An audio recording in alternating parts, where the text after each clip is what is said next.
Arrowhead boss says he's not upset by the latest Helldivers 2 balance uproar. Quote, I take this any day of the week over nobody giving a shit. Shams Jorjani knows players aren't happy and he doesn't mind hearing about it. Welcome to the channel. This is LtBuzzLitebeer, and Arrowhead Studios and Helldivers 2 continues to try to manage the onslaught of feedback while also coming to grips with what style of game Helldivers is to become. Before we begin, I wanted to thank you for the overwhelming levels of support you've been showing my content. In case you haven't yet done so, take just a moment to hit subscribe, as it really helps out the channel and it's free.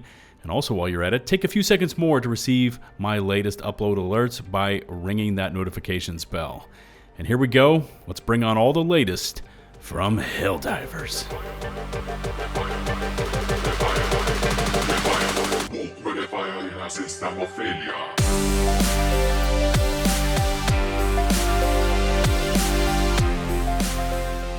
More on the latest from the studio and, of course, their most recent actions in just a moment. But in the background, kind of lost in all of this turmoil, there is a bug major order that is currently up and running. And here's the latest on it.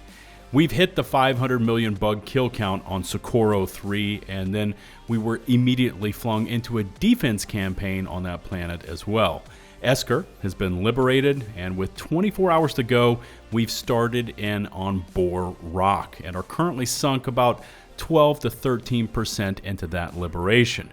Even with the elevated player counts since Escalation went live on Tuesday, currently showing 38.5-ish thousand divers on Steam right now, the Helldivers companion app is projecting our diver victory on Boar Rock to take just about 2 days' time, and we only have 1 day to go in the current major order. The Socorro 3 defense is showing victory in just under 4 hours, and then hopefully all of those Helldivers can shift over to Boar Rock, and we can finish up strong with a victory there just before the major order timer runs out. Unfortunately, I did not record it, but today's personal or daily order is to kill 10 enemies using the expendable anti-tank rockets, or EATs, and this should not be a problem, especially since they're pretty much a requirement to bring in versus the bugs for things like Chargers and the new Impalers. Once you land those 10 kills across the squad, net the 15 medals, which you can spend on the Freedom's Flame War Bond. PC Gamer ran with this headline in a recent article. Arrowhead boss says he's not upset by the latest Helldivers 2 balance uproar. Quote, I take this any day of the week over nobody giving a shit. Now, Shams Jorjani goes on to explain that he'd rather have an angry but still engaged player versus players that just simply walk away and stay silent. Quote, I take this any day of the week over nobody giving a shit, Jorjani said recently while chatting with fans on the Helldivers Discord. And to be clear, I have no problem with what's happening now. We want people to tell us what they like and not. The thing is, the players have been. Each time a sweeping balance change is installed into the game, the players have been voicing their displeasure with the changes. When the railgun was crushed, the players said they didn't like it.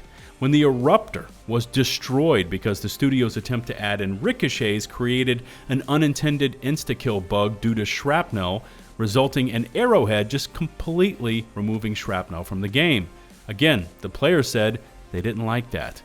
When, even after various assault rifles were buffed, they told you it wasn't enough. And now the incendiary breaker has seen its second nerf, along with the absolute gutting of fire damage effects, entirely destroying the flamethrower. And here they are, once again, saying they don't like that. The players are giving feedback. They are offering up suggestions and solutions. The thing is, despite the studio requesting the continued player feedback, it doesn't matter. At least not to the developers, and this is reinforced each and every time they obliterate a fan favorite weapon or stratagem, knowing full well the players will not like that. Going back to the article, and PC Gamer continues on, quote, some of the discontent is no doubt a flare-up of the unhappiness that followed anger over Helldivers 2 balance changes in June and a meltdown in May over a plan to require players to have a PSN account in order to play. So while the nerf itself doesn't seem like something that would warrant this kind of reaction, it's one change to just one weapon, the Helldivers community is, let's say, a little touchy about these things right now. Since Tuesday's Escalation of Freddom drop and yesterday's Freedom's Flame Warbond, players have continued to express these feelings of this is not good and we don't enjoy it through the new Discord feedback submission process, Reddit, Twitter, and really to anyone that will lend a friendly ear. Many of the sites and articles have referenced Steam and the mini negative review bomb that is currently ongoing over there. Quote, new Helldivers 2 nerfs draw most negative Steam reviews since PSN mess. Steam reviews for Helldivers 2 are having their biggest drop since the PSN fiasco as players lament the new Escalation of Freddom nerfs. PC Gamer ran with that headline to begin one of their latest posts, and Steam does show a strong indication of how players are not enjoying the most recent round of changes. One could argue that if the community team and developers were actually receptive to player feedback and were basing future changes on what players like while attempting to avoid what they dislike, the Helldivers universe would be at peace with itself. But what Steam shows us goes far deeper than players not being happy with the most recent and frankly bizarre changes. What Steam is truly showing us is that players don't trust in the process. They don't trust the studio, and they don't believe in this process of requesting feedback.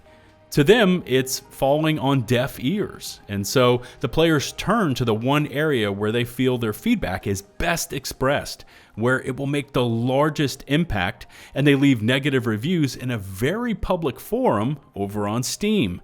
In the players' eyes, this is the only viable option to truly gain the attention of the studio, with the end goal being to secure lasting change that favors the players.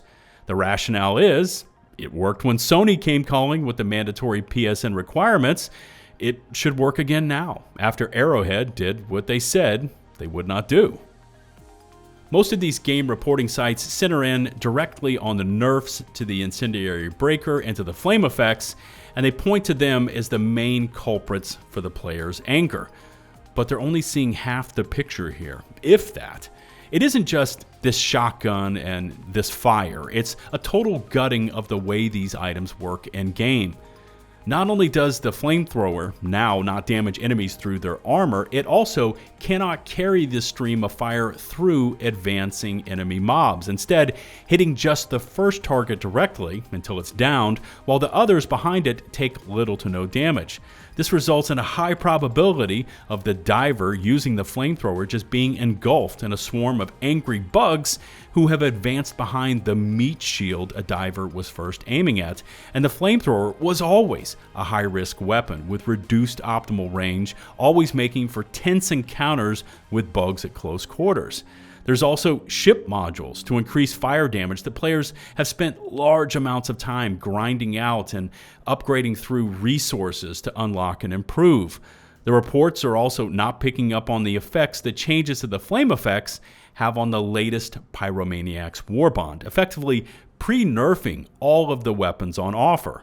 This goes much further and deeper than just the Incendiary Breaker and some changes to flame effects. And for many, they're still just overly baffled as to why Arrowhead felt it was necessary to show such a heavy hand towards the overall flame ethos, mere days before a trio of flame weapons and armor were set to arrive in the game.